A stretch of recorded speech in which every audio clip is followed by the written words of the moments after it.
Hello everyone, how are you doing? This is MD Tech here with another quick tutorial. In today's tutorial, I'm going to show you guys how to go in private browsing mode in the Firefox web browser. So basically private browsing is not that unique compared to say Google Chrome or Microsoft Edge or Opera or another popular web browser. Basically private browsing just deletes cookie data when you close out of the browser window and does not keep track of your browsing data and blocks tracking cookies by default. It won't remember cookies that you may have used to access web pages while you are browsing on the internet.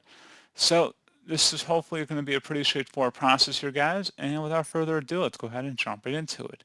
So all you have to do is open up the Firefox web browser and open up the application menu at the top right. Go ahead and left click on that. And then you can select a new private window. Alternatively, you can also select the Control, Shift, and P key combination on your keyboard at the same time to achieve the same objective. So you can see we now are in private browsing mode. We're in a private tab. So no saved cookies or history right from your desktop. Browse like no one's watching, even though they are, and your ISP can still track your browsing history.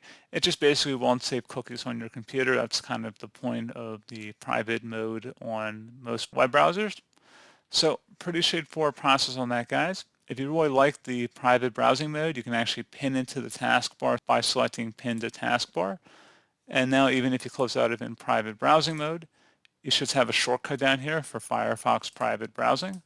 So pretty straightforward process, guys. I do hope I was able to help you out, and I do look forward to catching you all in the next tutorial. Goodbye.